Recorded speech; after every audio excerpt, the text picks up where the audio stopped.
At Sierra, you'll always find apparel, footwear, and gear for 20 to 60% less than department and specialty store prices. But right now, it's clearance time, so you can save even more on everything you need to get active and outside. Visit your local Sierra store today. On WhatsApp, no one can see or hear your personal messages.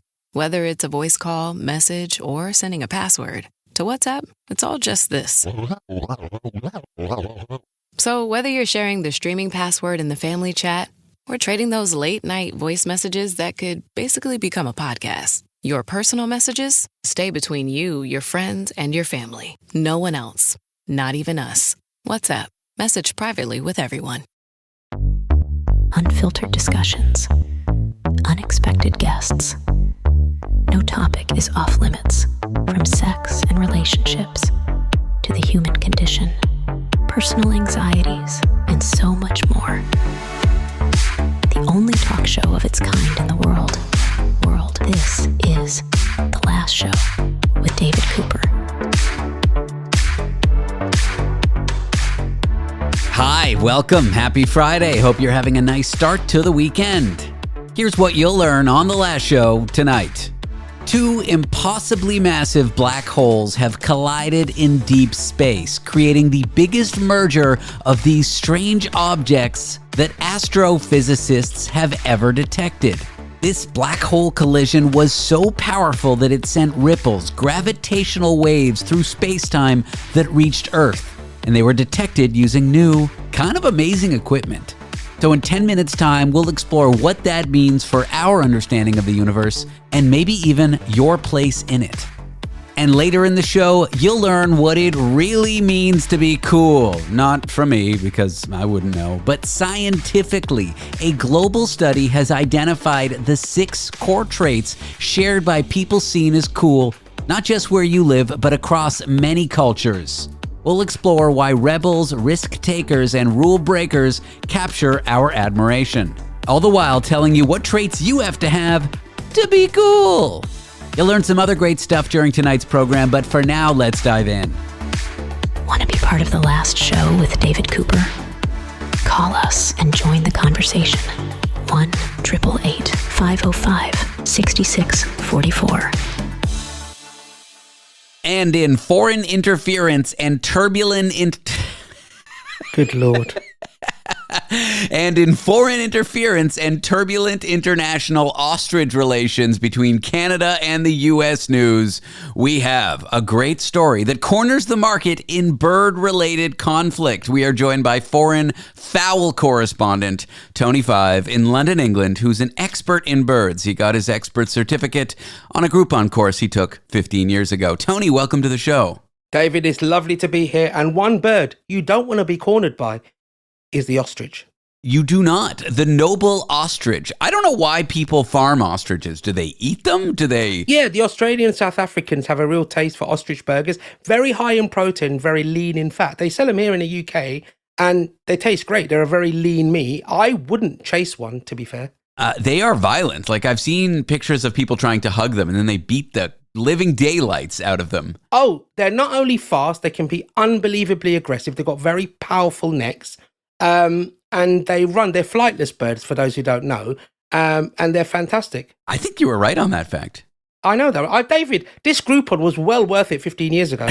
All right, well, here's the scandal. The Canadian government has ordered the killing of 400 ostriches after they were exposed to bird flu, something that a government and a country that's sovereign should have the right to do. And bearing in mind, 69 had died already, so there was good cause for them to cull the 400 birds purely out of maybe kindness and obviously for it to spread. But RFK, my friend, your friend of America, and who survived the assassination plot. No, that was the moon landing. That's a different FK, Tony. Well, whatever.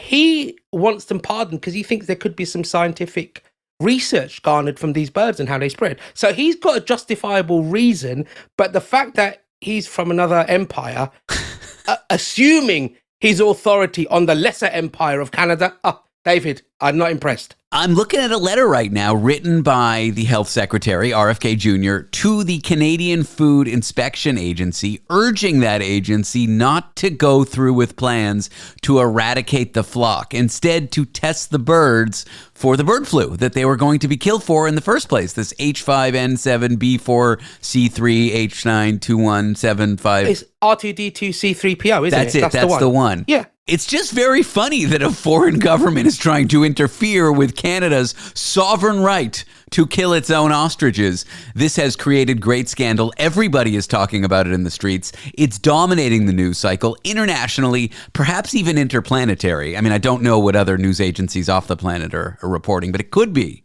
I'll be honest with you, Uranus has always got, he's always right on the tip of it. But in all fairness, there's nothing else going on in the world. There's no more wars.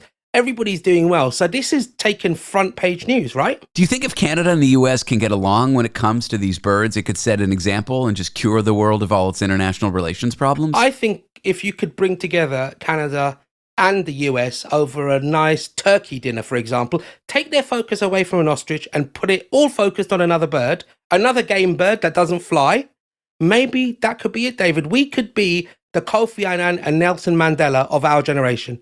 The owners of the farm are kind of happy about it because I guess they don't want to kill their ostriches, which would make sense, right? If you had a farm and the government said you got to kill the animals on it, you might be a little upset. And so now they're like rooting on RFK, hoping that they'll be able to test these birds and not have them die. The U.S. government is saying Canada's ostrich killing policy when it comes to the bird flu. I know, they're very vocal about it. Strict. But the thing is, there's going to be animal supporters and animal activists that are going to be behind this. They don't want anything killed. And the ostrich farmers will probably get compensated. I can imagine if it's a government decree, they'll probably be compensated. I don't know that as a fact. I don't know either. So, we should probably look these things up. No, that was the second half of the Groupon that I never paid for. So I don't know whether they would, but I'll assume they will. Let's just say they get $4 per 400 of the ostriches. That's at least $1,000, right? Exactly. And then with these birds, apparently only two. I mean, this is what the farmers are saying, or the lawyer for the farmers, but they're saying that only 2 of the birds tested positive for bird flu. So why kill 400 of them? And the U.S. government is siding with Canadian farmers. But it does raise questions like, shouldn't Canada's health inspection agency, shouldn't it have sovereignty and like be not influenced? It should be fully autonomous, right? It should be able to decry. If they want to get up one day and kill a pigeon, allow them to kill that pigeon.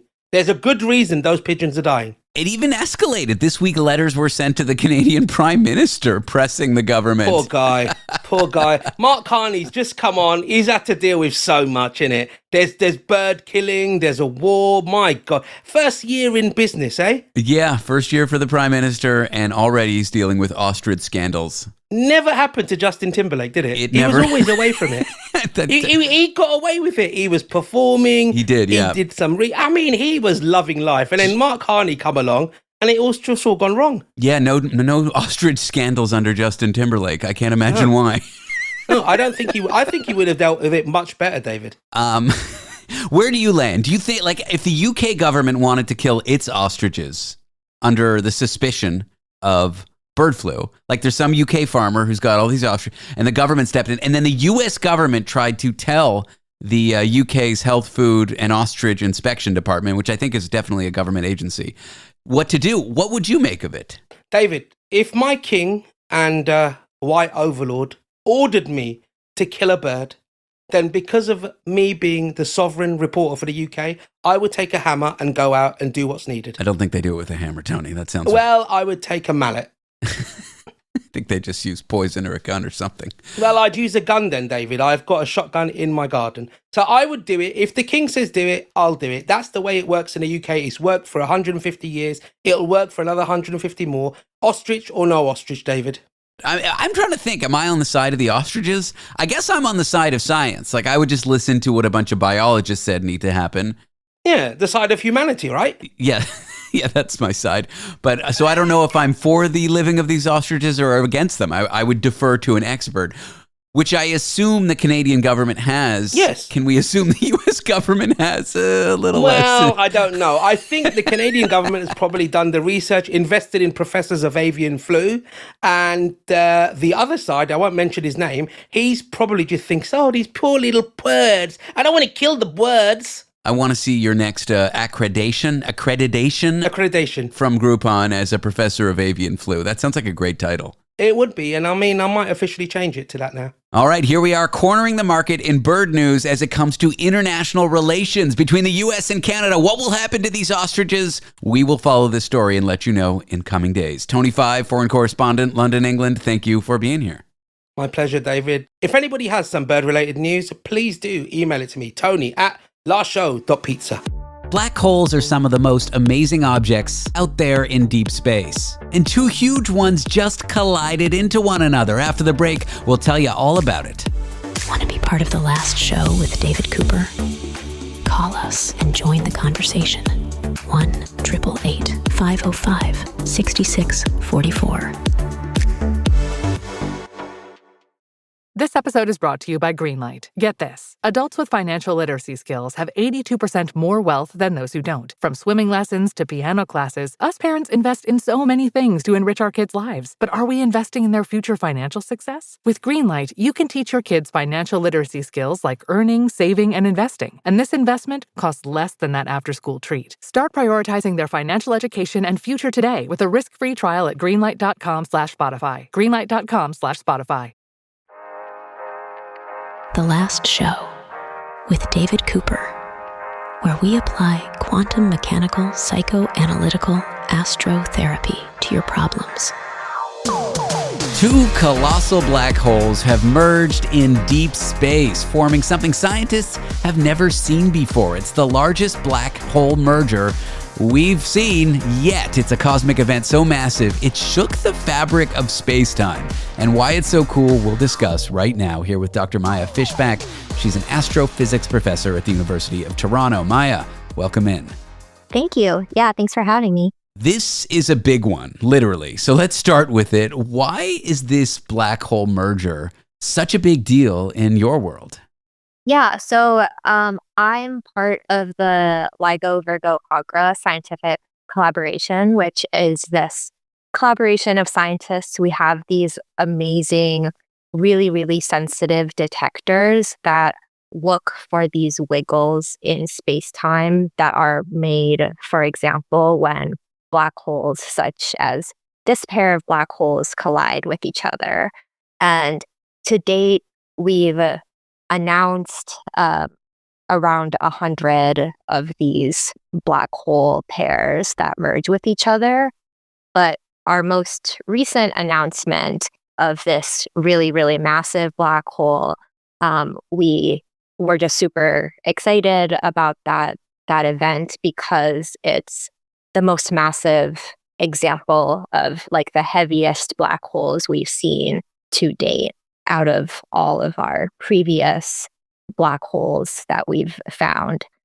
So it's just a really, really big black holes. When they merge, they make an even bigger black hole. And it's just, to me, that's really exciting because if you had asked me a few years ago what I was most looking forward to finding is black holes that are potentially heavier than 100 times the mass of the sun, or like 120 times the mass of the sun. Chunky. Yeah, that like merge with each other. So this is actually like, I really wanted to see something like this. And now we have our first example that shows us that there might actually be black holes of these weights and these masses. And that's something we just didn't even know existed in our universe before. So walk me through what happens on like in a way that I'll kind of describe to you as I understand it. So when these two things merge, they kind of rotate around each other very quickly until they go pop and they make that noise, probably not. They join. As a result, there's sort of like an interstellar tsunami, but instead of water, it's like maybe a ripple in gravity. And that's what your new sensitive instruments are detecting, this sort of ripple that flings all the way from this distant collision or merger, I guess, back here. Is that kind of how you detect these things? Yeah, that's exactly how it works. You can think of this like invisible fabric of space, and space and time are kind of combined. So we call it the fabric of space-time that just kind of permeates our entire universe. And anything that has mass, so like the Earth, the sun, me and you, we have some mass, and we deform a tiny bit this fabric that we live on. So it's like, we're just little bugs running around on this water and creating this ripple on the fabric of this space-time. And of course, like the ripples that we make when we're like moving our bodies and our arms are like really, really tiny.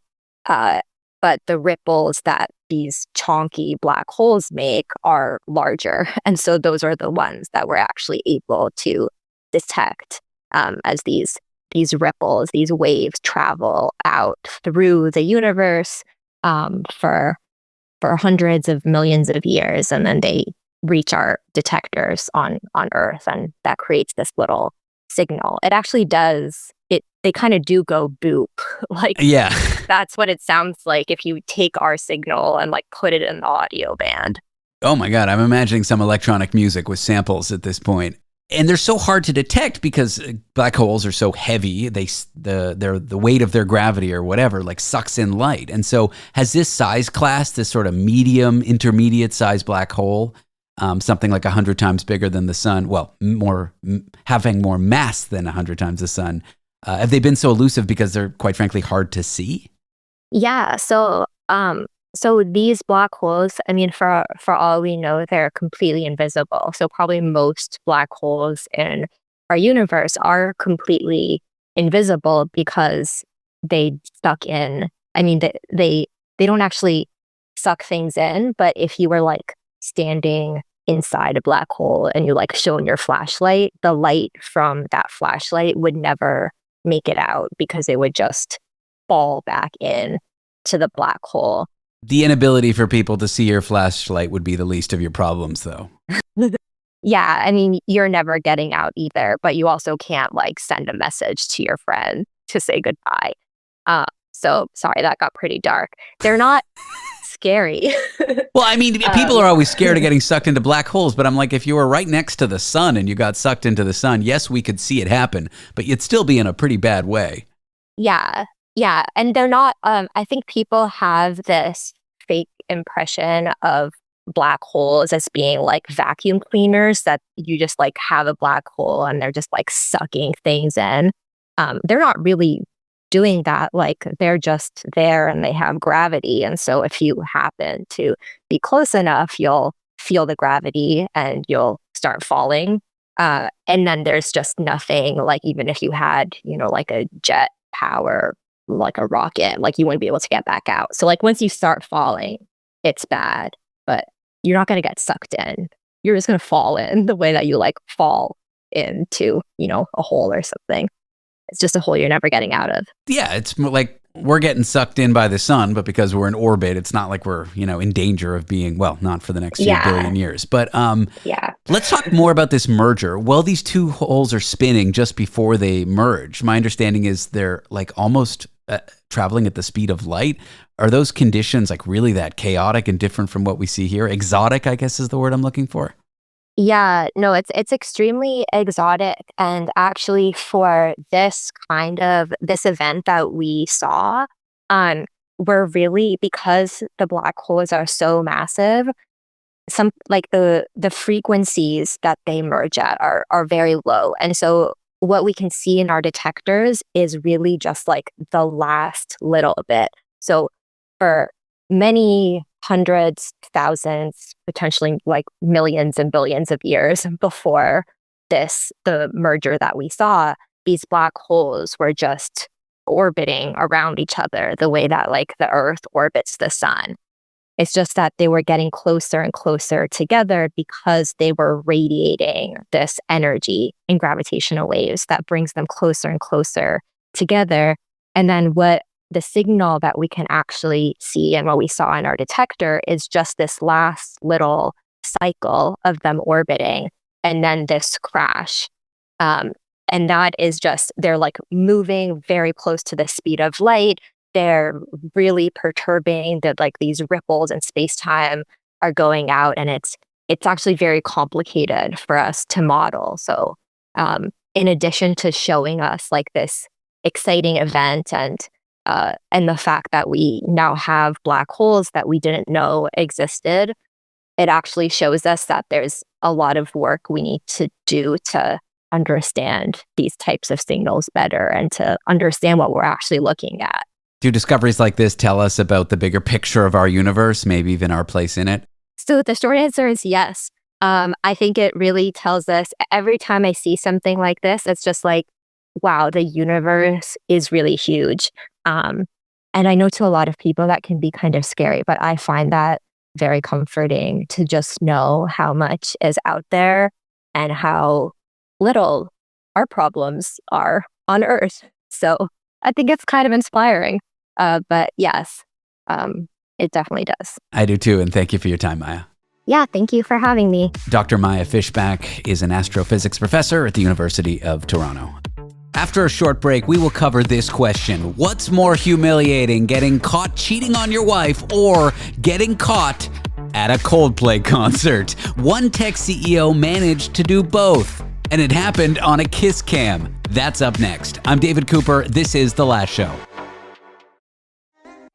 This episode is brought to you by Liquid IV. In heart-pumping moments, you need hydration that can keep up. That's where Liquid IV comes in. Scientifically formulated to quickly replenish electrolytes and fluids lost from your well-earned sweat session. Hydrate your favorite mode of movement with Liquid IV, made with triple the electrolytes of the leading sports drink, plus 8 vitamins and nutrients. Also available and sugar-free.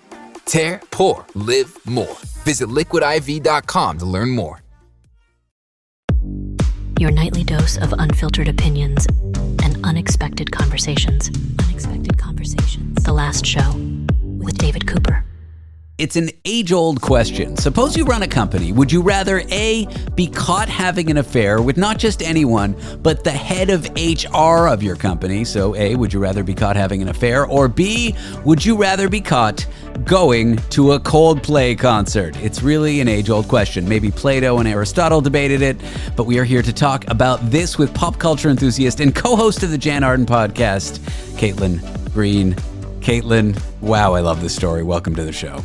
Just bursting with joy to be here discussing this story today. I love when you see someone step on a rake so publicly. It's incredible to watch. It certainly is. So let's talk about this company that no one understands what they do. It's just convoluted technology. It's called Astronomer, which it's a bold name to take for your company because I'm pretty sure astronomers were something before this company. But what do I know? 100%. It's confusing. I was like, do they work in space? Are they astrologers? What is going on here? I had no idea what they do. And frankly, it's none of my business because I only care about this affair. What happened? The CEO was captured on like a concert kiss cam. Yes. At a Coldplay concert, which we'll get to in a moment. But what did the kiss cam capture exactly? So the kiss cam, this is at one of the Coldplay shows in Boston. And so it pans out into the audience, presumably to see couples who are enjoying the show together. And this is at a break in between songs where Chris Martin is really some crowd work is what it sounds like. And so they pan over and you see the two of them standing in what looks to be almost like a box because they're in kind of like a general standing area against a railing. And his arms are wrapped around this woman.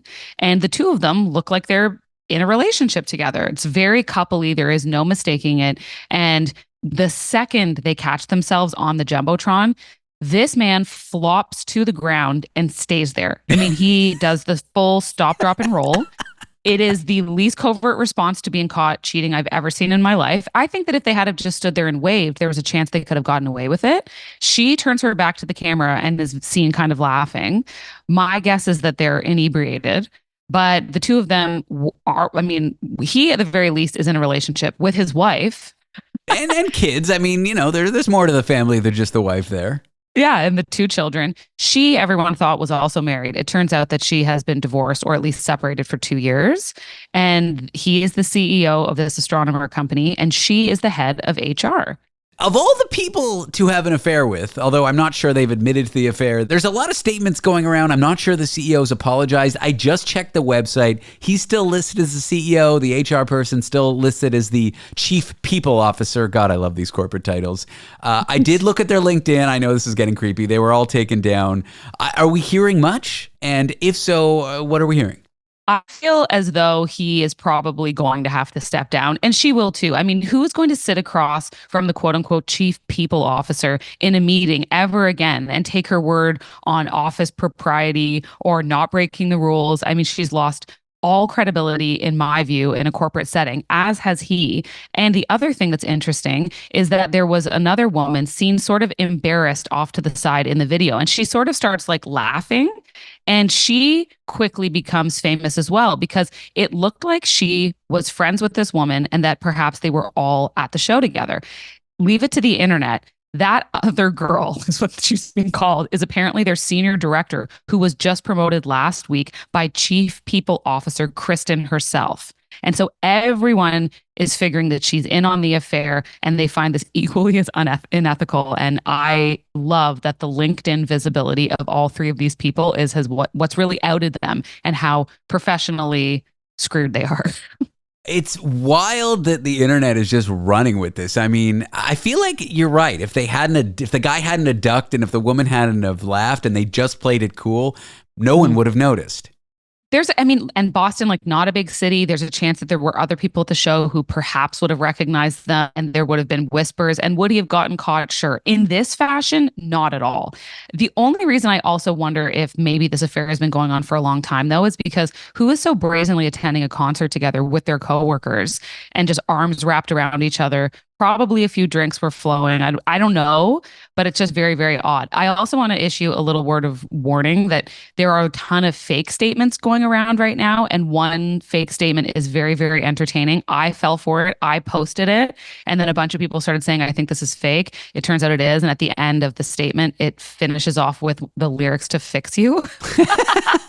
Well, we were burying the lead. What's more embarrassing? Getting caught with probably the worst person at your company to have an affair with? Side note, pick someone grimy, like someone in IT or maybe like someone in marketing, you know? Don't pick the head of sales. They're sleazy. Don't go for HR, the people that are supposed to set the shining example and bring down the hammer when things go wrong in terms of like affairs in the office. But again, burying the lead. What is more embarrassing? Destroying your professional life in one fell swoop by getting caught on a kiss cam or attending a Coldplay concert? Because the jury's out on this one.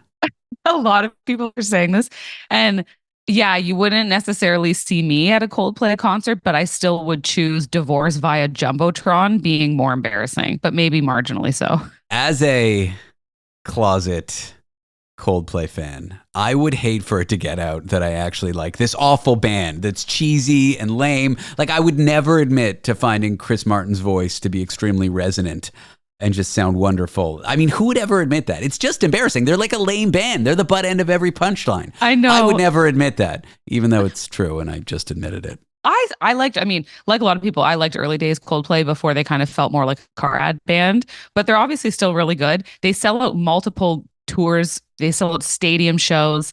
Chris Martin was at least together for some time with Dakota Johnson. He's obviously got some sort of thing going for him, but I really cannot enjoy this story enough. I feel like we all kind of needed this. We needed a break from real news, and the internet needed to come together and despise something in unison, and we found it. And it's another case of you do not ever want to be the main character on the internet. It happens. There's usually like 1 or 2 a month, and these people are, I would say, contenders for 2025 main character of the internet already. It's so funny. I mean, this is a really good viral ad campaign for a company that I think most of us have never heard of. Astronomer, I challenge you, if you're a non-technical person, if you work in the tech industry or you're a nerd like me, okay, fine, you might understand it. But I challenge anyone listening who is non-technical to try to figure out what this company Astronomer does, because it is not immediately clear.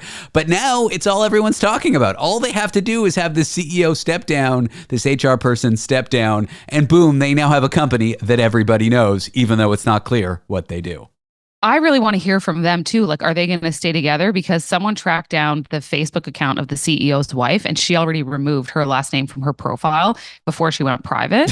So everyone's assuming that that relationship is done. But are these two going to stay together? What's the fallout? I also saw someone on Twitter ask, do you think they stayed till the end of the concert?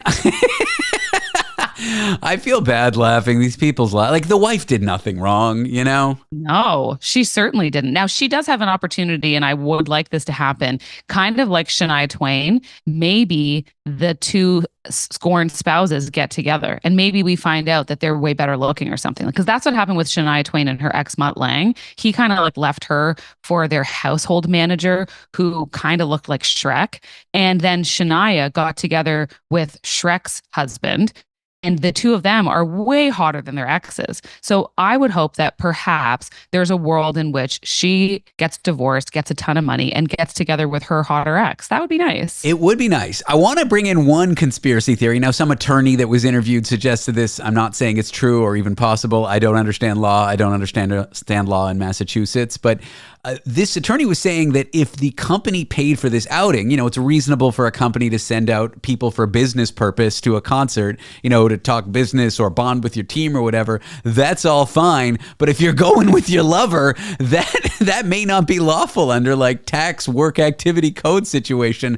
Again, this is just speculative. I'm quoting a lawyer who was quoted. I don't know that, I'm just going to add the word allegedly in there so I don't get sued. But there's a theory. Like that they wouldn't be entitled to severance necessarily, or that the company would be on the hook for the ex? Yeah, or maybe audited for like fraudulent tax write-offs or something like this. Oh my gosh. Well, I hope that there is even more legal fallout, just because I'm tired of only hearing about political news anymore. And let's get back to good old-fashioned affairs. All right. So the verdict is more embarrassing getting caught in an affair than being a fan of Coldplay. I think so. All right. Aristotle would be proud. Thanks, Caitlin. You're welcome. Caitlin Green, a co-host of the Jan Arden Podcast. Up next, scientists have studied it and they've cracked the code to what makes somebody universally cool. So after the break, you'll learn the specific traits you can adopt to make yourself cool. I am David Cooper. This is The Last Show. This episode is brought to you by Indeed. When your computer breaks, you don't wait for it to magically start working again. You fix the problem. So why wait to hire the people your company desperately needs? Use Indeed's sponsored jobs to hire top talent fast. And even better, you only pay for results. There's no need to wait. Speed up your hiring with a $75 sponsored job credit at Indeed.com/podcast. Terms and conditions apply.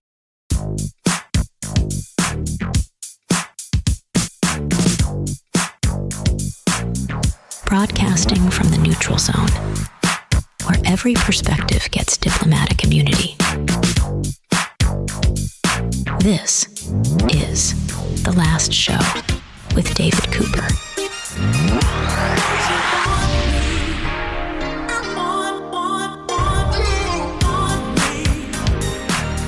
Researchers have figured out scientifically how you can be cool. I will be taking notes for this next one. A global study reveals that the traits that define coolness are common across cultures, and we'll let you know what they are. But first, spoiler, being a good person is not on the list. It's the psychology of cool with Dr. Caleb Warren, a marketing professor from the University of Arizona. Caleb, welcome to the show. Hi, thanks for having me here. What possessed you to research what is cool, asking from a perspective of someone who is not cool? That's me. Well, I think I share that perspective of myself, at least when I was younger and cared more about it. But then I got interested in this professionally as a graduate student, and I was studying consumer psychology, why people buy stuff. And it struck me that a lot of people buy a lot of crap because they think it's cool or they think it might make them cool. Let's go over some of the common traits you found. I want to start with this first one, extroversion, being an extroverted person. Tell me more about that. Why does that make me cool if I am extroverted? Well, I think cool people, they connect with others and they influence others. And really the only way to do that is to interact with them. And so it might not be, there's sort of this deeper idea that some people really gain energy from interacting with others and others like to be alone. And it's less about that than about how much people interact with others or are seen as interacting with others. So cool people tend to be social. They tend to get along with a lot of people. They tend to talk to others. So yeah, that was one of the traits that was distinctly cool. So good people were not more extroverted than not good people, but cool people were more extroverted than not cool people. How much of that can be performance versus personality? For example, if I'm secretly an introvert, but I train myself to be an extrovert and I fake it, can I fake it till I make it? As long as other people believe you're extroverted, that's what I'm measuring in my studies. I'm not measuring whether people deeply have these traits or not. It's whether they're perceived to have them. So cool people are perceived to be extroverts. Let's talk about hedonism. You found that being hedonistic could make you cool. That doesn't sound so good. Doesn't hedonistic kind of mean selfish? Well, that's true of a lot of these traits. So in our study design, what we're looking at is what are the traits that are distinctly cool. So many of the traits that we came up with are both cool and good, because cool people are usually perceived to be good, but there's a couple of traits, including extroversion, and then this one, hedonism, where cool people are different than good people. So being hedonistic means living in the moment, seeking pleasure and fun, and it can have the selfish quality, as do some of these other traits. But it's seen cool people have this trait. Well, let's talk about power. I know Elon Musk, or Elon's Musk, as I call him, came up as an example in your research. I don't think he's particularly cool, but I know a lot of people do. Can being a hugely powerful figure just trump everything and mean that others perceive you as a cool person? I don't think power alone does it, but power certainly combined with some of these other traits, like being adventurous and autonomous. So it's, being powerful as the president or the CEO, I mean, it can be cool, but it's especially cool if you're, parting from culture in a way. So, Elon's always had this sort of countercultural air to him, even when he was in the head of the government, like he was railing against the government itself with the Doge program. So I don't think Elon's cool. I mean, at least not recently, but I can see why that came up. And why many people, at least throughout, at least until recently, thought he was cool. My idea of being adventurous is laying in bed and watching reality television. I don't know if that qualifies. You mentioned other qualities need to bind with power. What are some examples of risk-taking that would make people magnetic, that would make people drawn to them?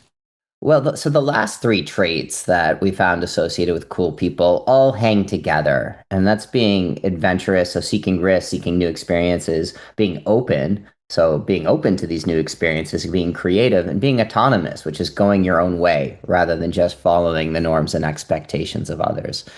And so I think power, when combined with these traits, can go a long way to making people cool, especially if they're also extroverted. But there's another piece that we don't have in here directly where so all of these are a little bit selfish, you're doing your own thing.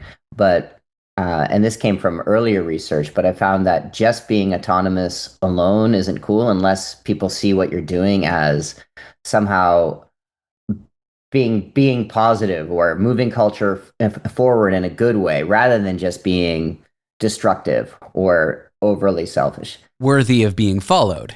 Yeah. So, like your common thief isn't cool, even though he's autonomous, but Robin Hood is, because he stole from the rich who don't deserve it and gave to the poor who do.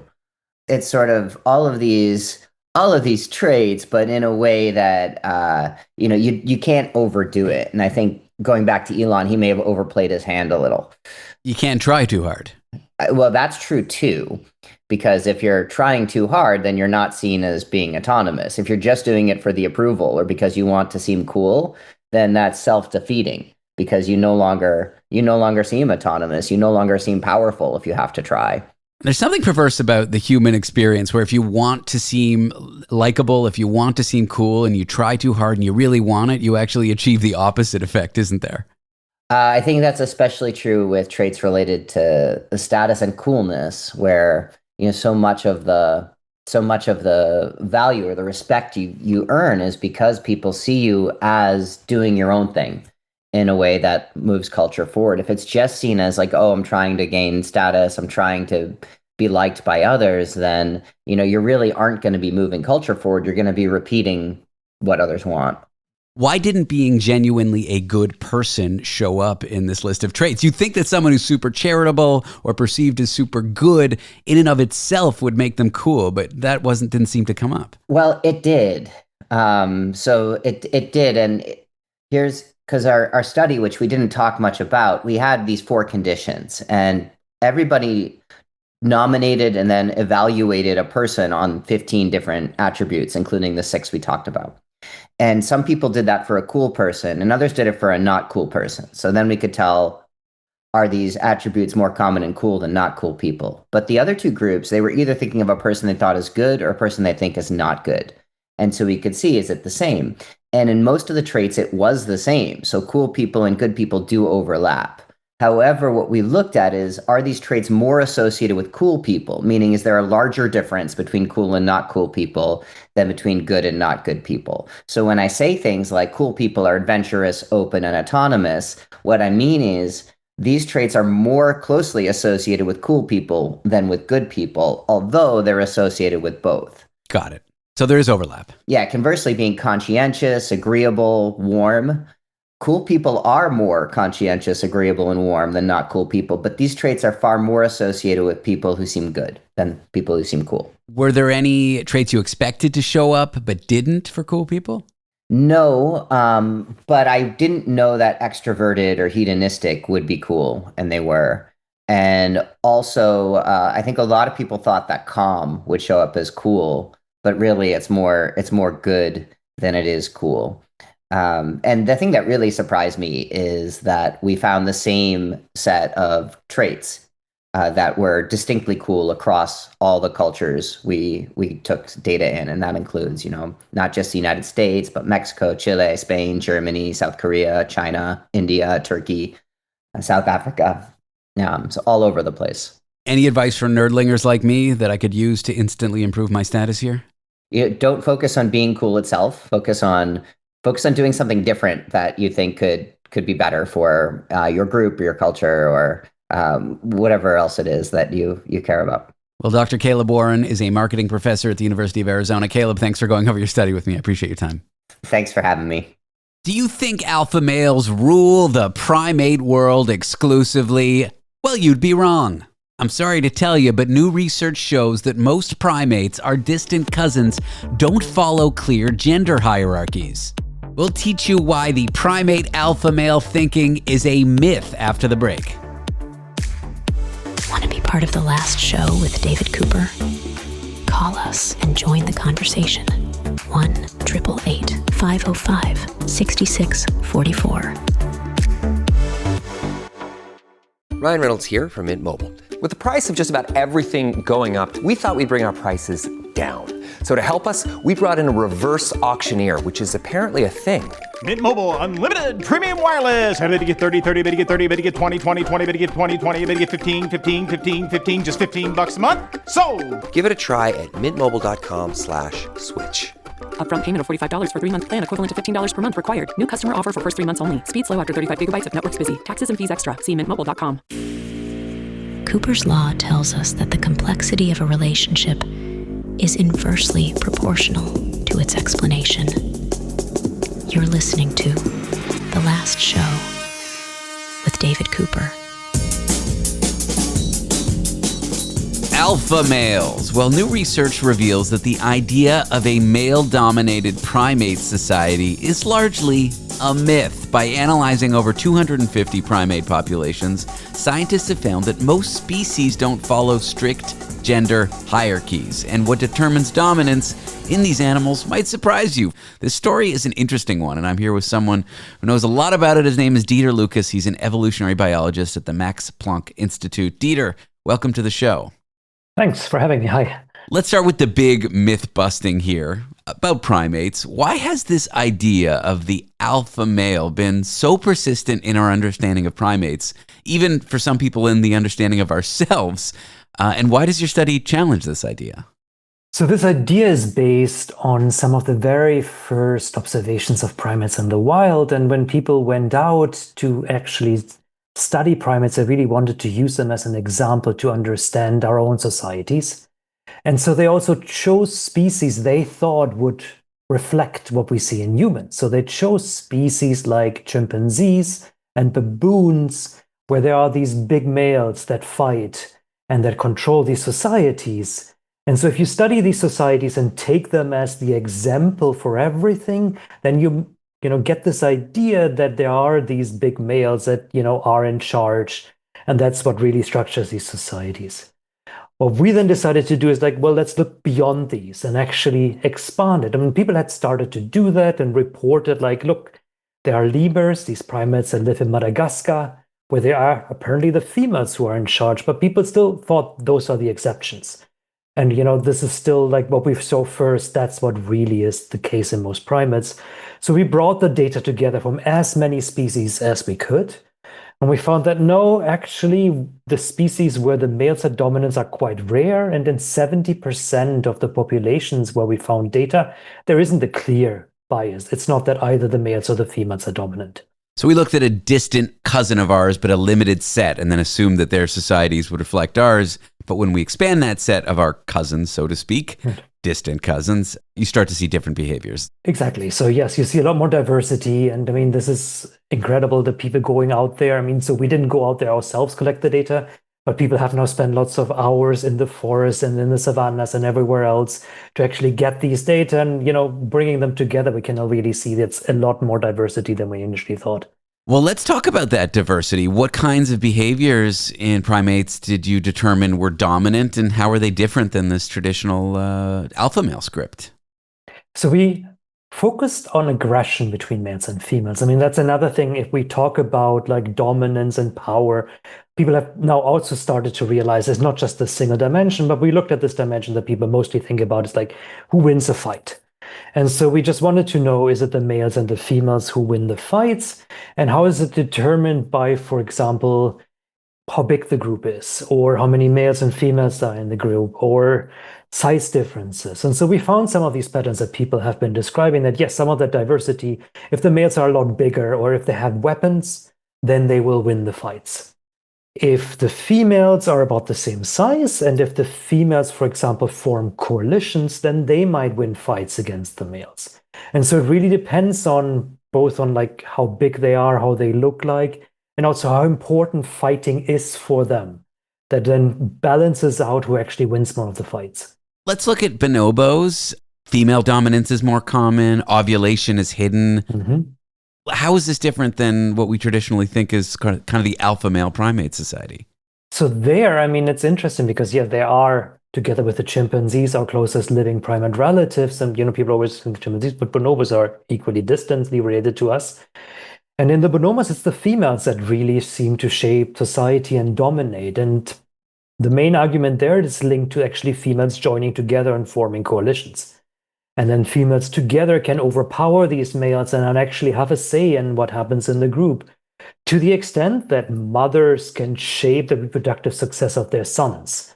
So for a son now, it's most important, is my mother powerful in determining how much access I get to all these other females in the group, rather than his own power. Oh, interesting. So let's look back at us. If we're not following this one, script that we thought we did, this idea of a alpha male, where do we fall on the spectrum here? So for us humans, I mean, so we found several of these traits that seem to predict, for example, whether males are really dominant or whether females are really dominant. And humans don't fall into these extremes. We don't have these traits. I mean, yes, in humans, the men are about 10% larger than the women. So we found this clear male dominance only when the males are about a third bigger. So we don't fit in these extremes. We also don't fit in the extremes where the females are clearly dominant, which are mostly species that live in trees, or species where it's more balanced. So we seem to fall in these populations where it's undetermined. Both sexes can win the fights. Should we share those traits with other species? And that means that probably our ancestors didn't have a clear-cut hierarchy. So everything that we see today developed independently of potentially anything that is biologically another species. So there, biologically, it suggests we have the potential for either sex to be dominant. That's something I've always believed. It's cool to see it reflected in science. Are there any specific primate populations that express dominance in ways that you were surprised by, or ways that people wouldn't expect? Actually, what was surprising to see was how often males and females really fight. And so there are some species where males and females never fight, and that occurs in some of the primates that live in South America. So people have been studying them for a while. The males fight with the males and females fight with the females, but there's rarely any fights between the sexes. So actually that was surprising that there are some species where males and females fight more with each other than with individuals of the same sex. And so that's, again, something we didn't necessarily expect. And I think that was really surprising to see that, yes, these conflicts between the sexes are actually quite common in some species. They're virtually resolved. The individuals stay together, the groups go on, they have mechanisms of after the conflict is over, making up with each other. But that was actually surprising to see that there are some primate species where males and females do fight a lot. Have you ever observed primates switch from male to female dominance depending on the circumstances? Maybe things like food scarcity or drama within the group? So I don't think people have studied species long enough to really see that switch there, but there are some species where in different populations, so in different settings, we see that it can switch. And it seems to sometimes be linked, for example, in how many males or females are in the group. So if there are a lot of females, then they might fight more with each other. If there's a lot of males, then some males start to lose the fights, and then they will also lose fights against the females. So it seems to be about group composition and which individuals come together that then can lead to these switches within the species. To those that believe that humans have this strong alpha male dominance, I am not one of them. What would you say to them? This research challenges it? This research really challenges it. I don't think we can make any strong conclusions about whether men or women should be dominant in humans based on arguments that draw back to primates or biology in more general. Any other research coming down the pipeline for you?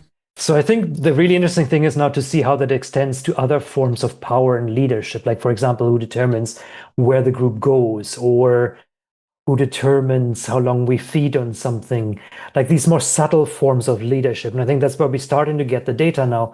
I think that will be really interesting to see how that compares with just this aggression that people have been focusing on. Dieter, I appreciate you coming on the show. Thanks for the chat. Thanks, yeah. Dieter Lukas, an evolutionary biologist at the Max Planck Institute.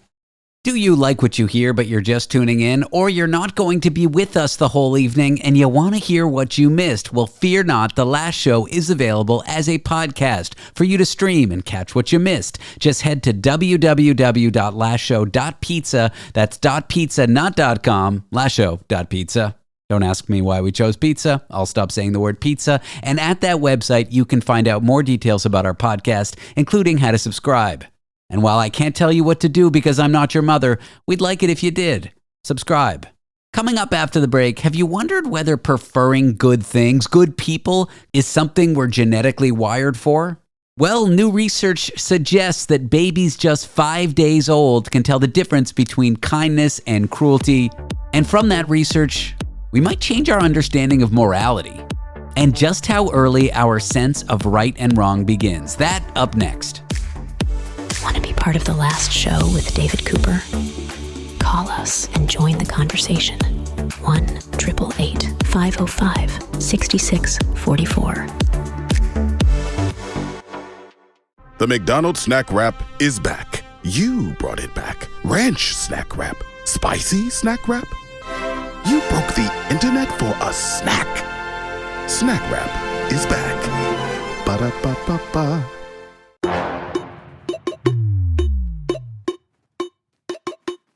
We work hard to strike the right amount of intelligence and ignorance.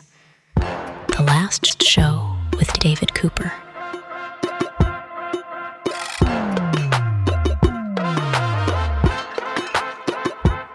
Are we born moral? Newborn babies, just 5 days old, seem to be able to tell the difference between helpful and unhelpful behavior, and they prefer, well, kindness. A new study suggests the roots of morality may be hardwired into our human brains long before we speak, crawl, or even know what kindness means. I'm here with someone who worked on that study. She's a professor of psychology at the University of British Columbia in Canada. Her name is Dr. Kiley Hamlin. Kiley, welcome to the show. Thanks so much for having me. How do we even look at morality in a 5-day-old baby? Like before they're almost opening their eyes and stuff. Yeah. So newborns are new and they don't see very well. And it's hard to get them to pay attention for very long. So the whole study lasts 2 minutes. During those 2 minutes, we play a video, actually 2 videos that run simultaneously. on two sides of a screen that is less than 30 centimeters from their face. So less than a foot away. And on one side of the screen, we present one type of interaction between two dark gray balls. Critically, each of these balls moves on its own. And so they look like they're little characters that we just can't see their faces. And on one side of the screen, the two little balls have a sort of positive pro-social interaction. And on the other side of the screen, they have a negative antisocial interaction. And the basic design is that we just play pro-social niceness on one side of the screen and antisocial meanness on the other. And we measure where newborns look over 2 minutes. So for the first minute, they see sort of niceness happening on the left, and then we switch it for the second minute. But that is the whole study. Basically what we showed them a few different versions of nice and mean behavior. But the key one, the one that's, I think, pretty impressive about newborns is that on one side of the screen, they saw a little ball sort of moving up and down an incline, a hill.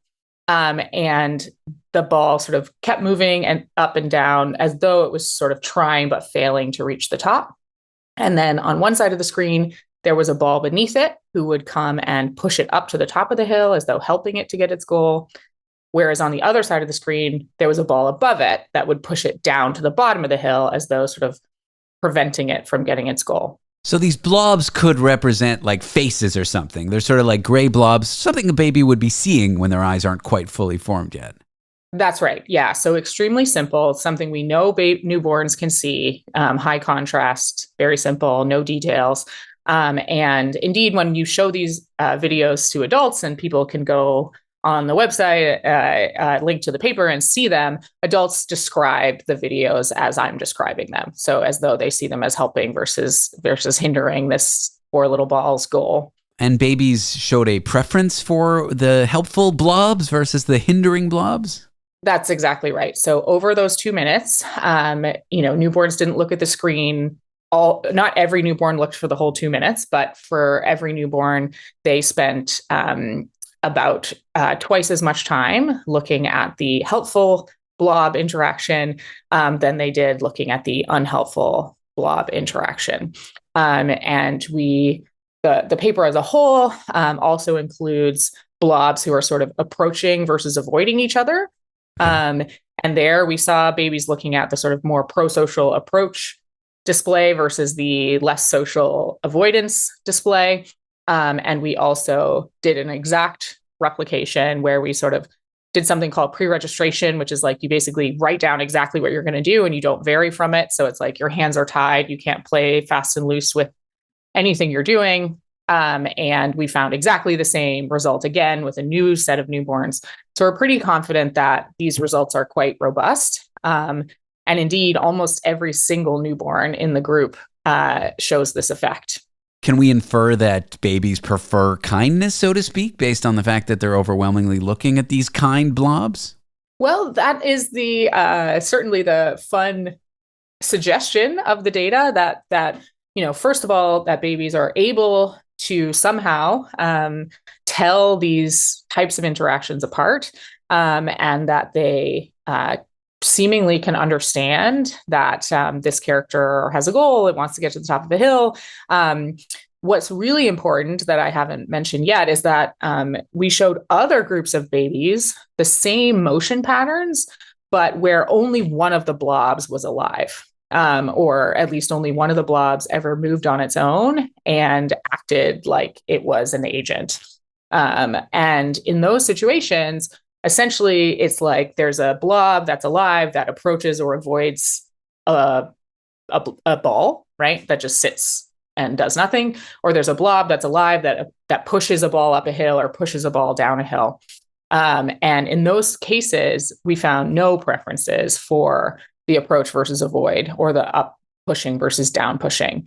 So what that suggests is that what newborns were identifying was the social interaction aspect of the displays, as opposed to just like, they just like approaching versus avoiding, or upward movement versus downward movement. Interesting. It's really that interaction that captivated them. That's right. If babies had seemed to have preferred the mean ball, would you have started to worry? Would we be morally edgy as newborns? Right. Well, so if they had done that, I think probably we would have said, wow, they can distinguish them. And we would have said something like, maybe they're vigilant for harm or something like that. So, I think that the main point was they distinguished them. And we did predict that they'd prefer the prosocial one based on a bunch of other work that we've done over the last, say, 20 years almost, suggesting that babies prefer helpful characters, fair characters, characters who protect others from harm. Like there's been quite a lot of work in this area over the last couple of decades. So this study, we had a clear hypothesis based on all of that previous work. And so we would have been surprised if they'd looked more at the harmful one. But we expected that the data would come out as it did. Would it be safe to say that babies might be able to detect kindness, protectfulness, care before they can recognize even their own parents' faces? That would be the implication. Although there are actually a couple of studies out there suggesting that newborns, after about that number of days, which actually isn't that much awake time for your average newborn, can recognize their mother's face, but not yet their non-mother caregiver. Anyway, yeah. So certainly very, very early, not many hours awake, and yet they're seemingly able to abstract something out of these like blob interactions. I'm getting like a narrative here that morality might be built in, and then somewhere along the way it gets lost for certain individuals. Well, yeah, that's a great question. So the question is like, is it built in? And if so, is it built in for everyone and some people lose it, or is it not built in for a few of us?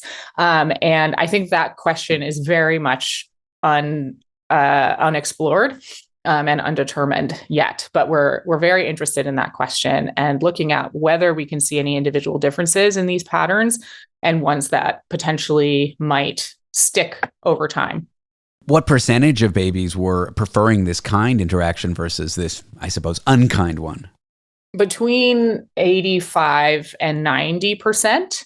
My older brother's in the 10%, I promise you. Yeah. He's...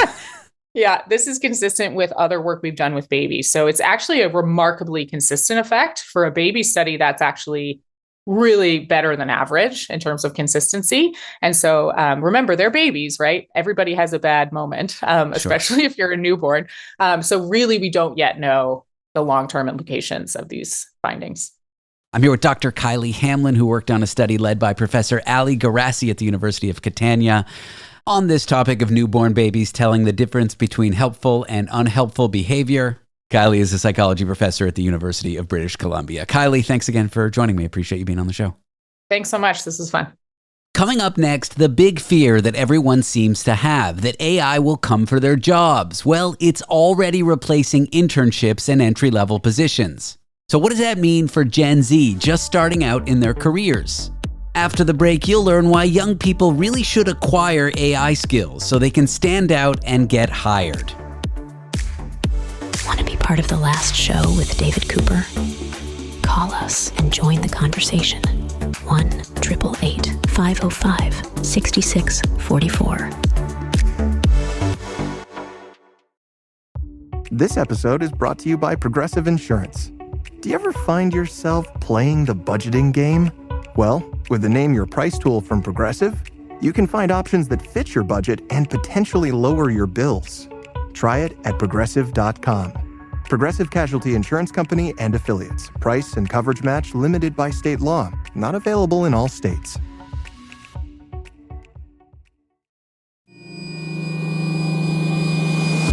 We're here because your heightened awareness deserves heightened entertainment. The last show with David Cooper. I think one of the bigger fears in today's workforce is that AI is taking or going to take our jobs. But for Gen Z, it is not a distant threat. It's already here in some case. Robots are replacing internships and entry-level roles. Automation is reshaping those first steps young people take into the job market. So what should be done? I'm here with someone who's researched in this area. She's a marketing lecturer at the Lazaridis School of Business and Economics at Wilfrid Laurier University in Canada. Her name is Melise Panetta. Melise, welcome to the show. Hi, thanks for having me. I hear a lot of talk about jobs disappearing. My girlfriend works in the tech industry. She's constantly scared about this, but the number of times I've actually seen it with mid-level and senior-level employees in tech companies, and I'm sure this isn't true for everyone, but the number of times I've seen it is zero. So my question for you, to start out the gate, is what kind of jobs are disappearing, and should we be worrying about this right now?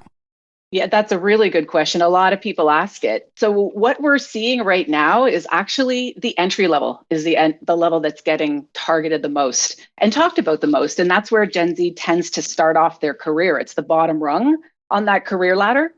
And it's been under fire with tech advancement. This isn't new. I mean, self-checkouts have been around for a while. Mobile ordering is now, in the mix. AI is the next disruptor for those entry-level positions. So I think it's important to think about, the nature of the work in those jobs, because the nature of the work is really what's driving the AI automation. Like, it tends to be, repetitive work. It tends to be work that's easy to automate. So it's those entry-level type positions. And those are the doorway to a career that pays you well. And if you're just graduating or you're young and you're doing your first job, a lack of those jobs is a real problem, isn't it?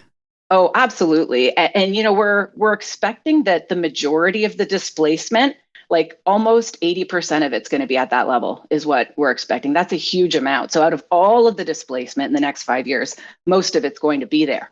I'm imagining, and I don't mean to be stereotypical about gender, but I'm imagining the switchboard operators on their roller skates, women like in the 40s or whatever, plugging in wires to connect phone calls. Those jobs would have been eliminated by technology, but new jobs dealing with technology would have been created. Is there going to be new jobs for entry-level employees who know how to use AI, or whole new industries that get created to offset this problem?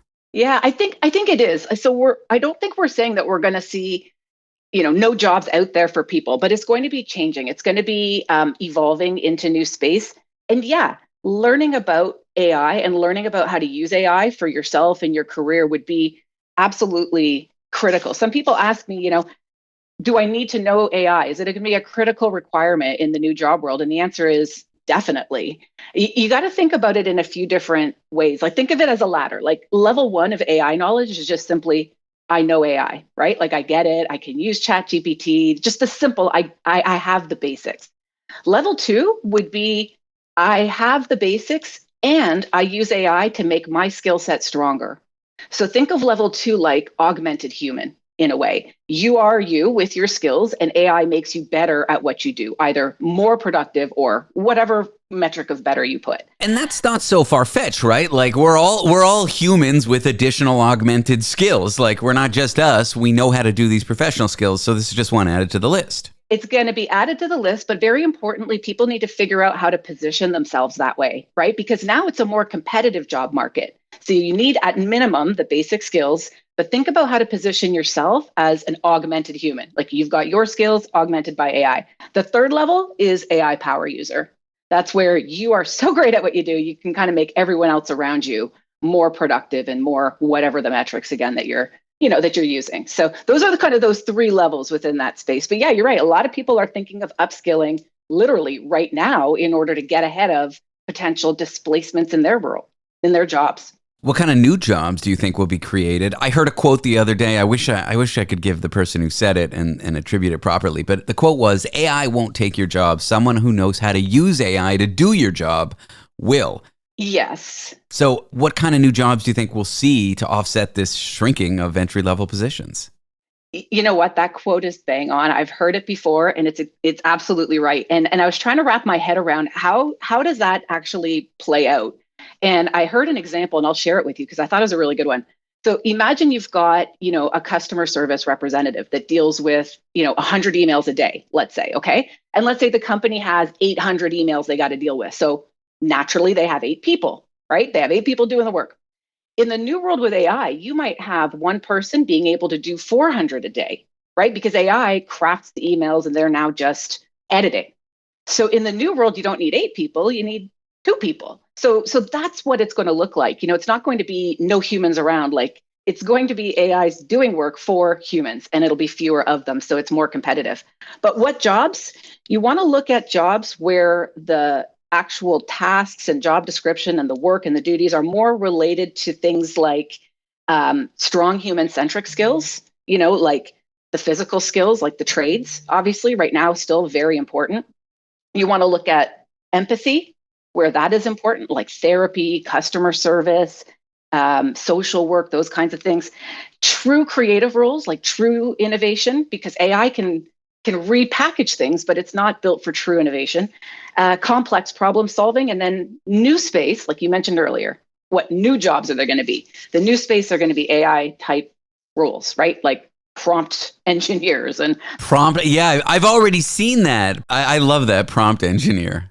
Yeah, you give them orders, right? That's basically what that job is. But there's going to be a lot of jobs in that space, so that'll be a new territory in addition to evolution in the current space. Let's say I'm a Gen Z grad or a parent with a young Gen Z grad in their household, and they're applying for that first entry-level position right now. How would they spruce up their resume, or what recommendations would you have to them? Oh, goodness, I have a lot. So my first thing would be they really need to do that internal work to figure out what are they all about. They need a value proposition, and it needs to be clear. It needs to be relevant to the type of work they're looking to go get. That's part one, fundamental. Part two, they need to think about how they market themselves differently.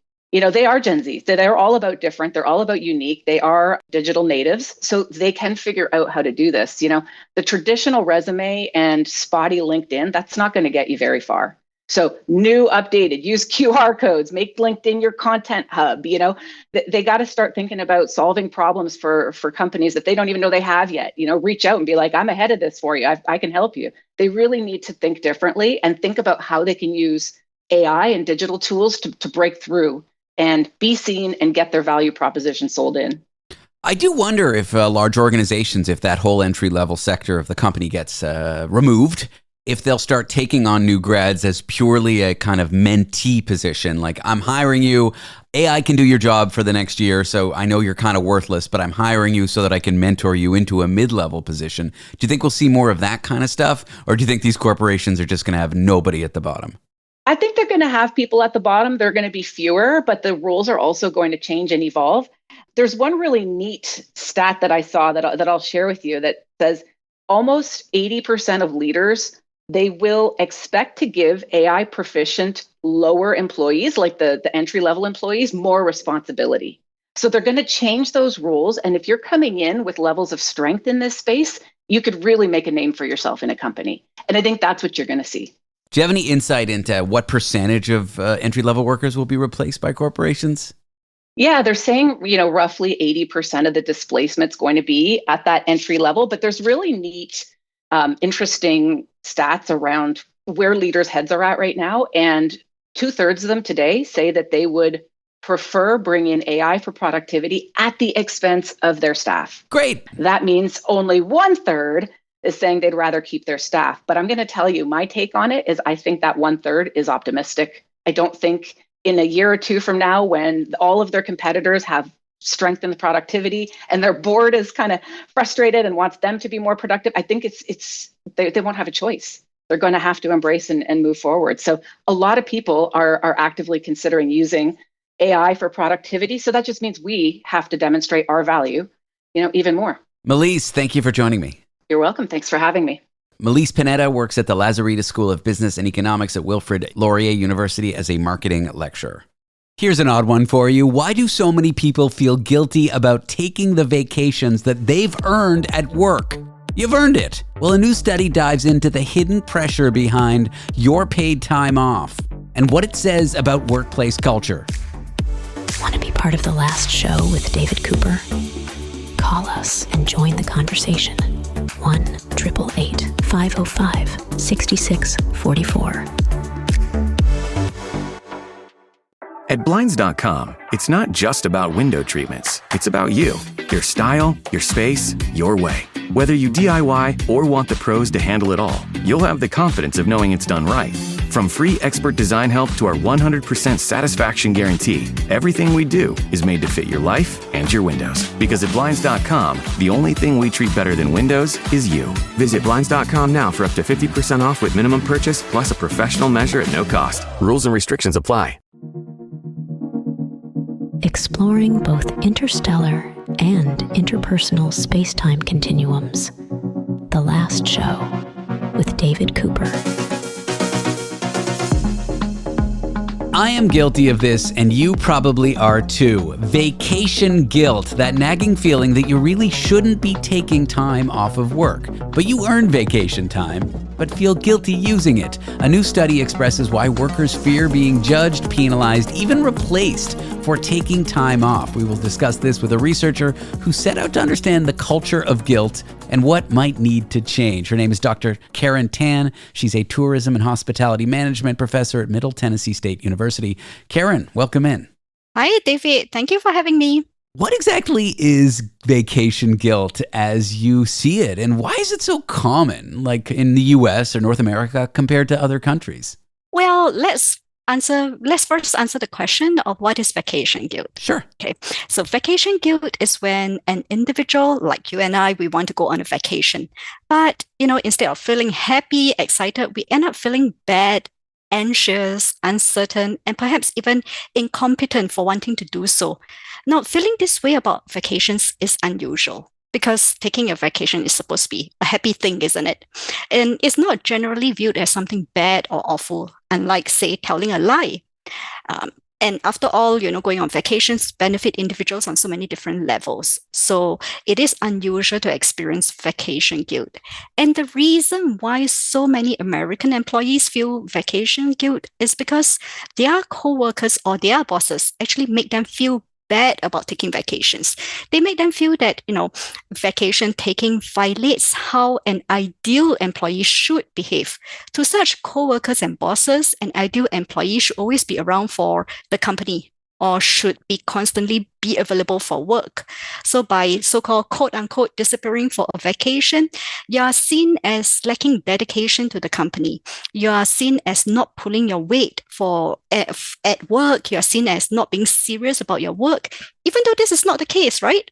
Yeah, I take it to the next minute. I leave taking vacation time off until the last minute because I don't want to tell anyone. I won't commit to a trip with my girlfriend. She'll be wanting to plan something months in advance, and I won't commit until the last minute. You know what, David? That's exactly how many American employees are actually dealing with the vacation guilt that they are experiencing. In my study, I found that a lot of employees when they experience such guilt, they try to avoid talking about their vacations at work. They don't want to let their bosses or coworkers know that, hey, I'm going to disappear for a couple of days or weeks. They avoid talking about their plans at work. And in fact, some of them may even go to the extent of apologizing for going on vacations. Yeah. Which is kind of strange when you think about how the PTO is time that you have earned, right? Yeah, you accrue it, unless I guess you want to do a big cash out when you quit, but not all employers offer this. And yes, that is another key point here. A lot of, in fact, in America, PTO is not legislated. So companies are not obliged to give out PTO. And which means that they are also not, technically speaking, they are also not obliged to pay out anything that's not used.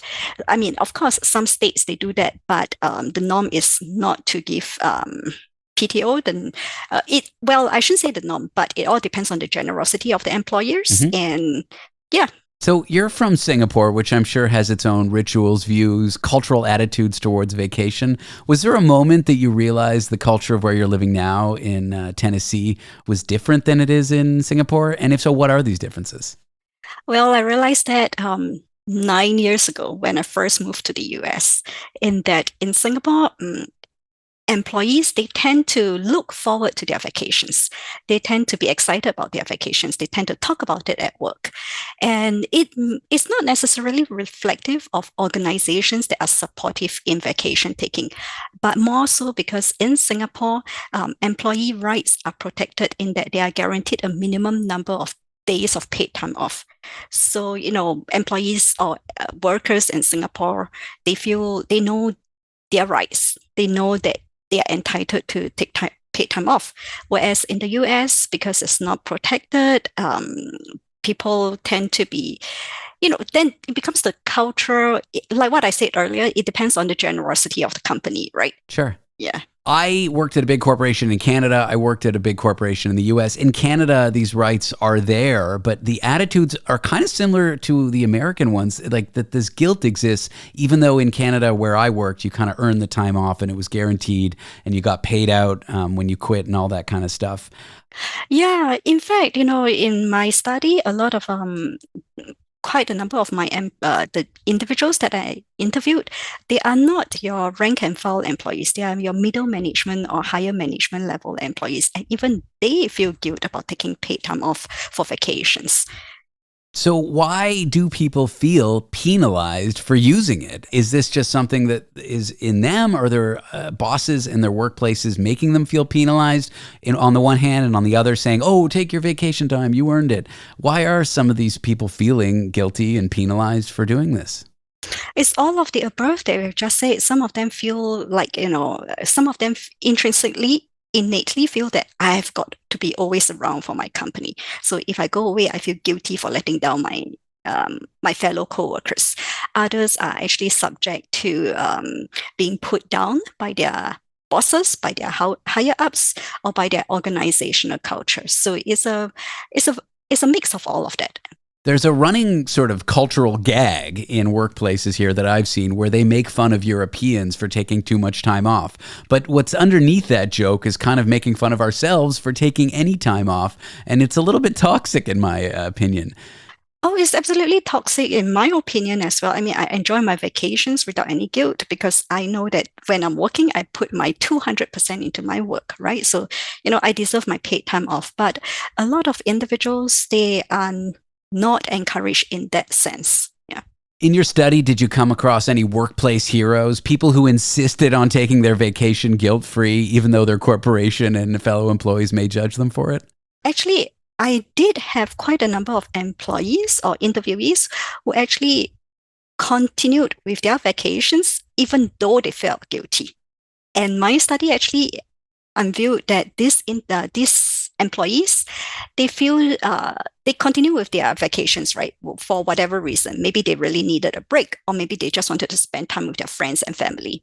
But they do feel that, at the end of the day, they are penalized for it. In that, their annual performance review suffers, or they get passed up for promotion. So it's kind of sad if you think about that, right? I mean, because it goes against the grain of what PTO stands for. PTO is supposed to help us cope with workplace stress, and it is. And yet, ironically, we end up some employees at least they end up not being able to enjoy it. They end up feeling stressed about PTO. In your research, do you think that most employers actually want people to take their vacation, or is this just a benefit they offer so they look good on paper and like they're not overworking their employees? In my personal opinion, if they put out an ad for a job without indicating that there are days off, you probably wouldn't even get any applicants, right? Yeah. So it's kind of like, get them into the door first, get them into the company first, and whether or not they can use it is another matter. Now that you've moved here, be honest, have you ever felt this guilt for taking a vacation now that you might work in a culture where this guilt exists?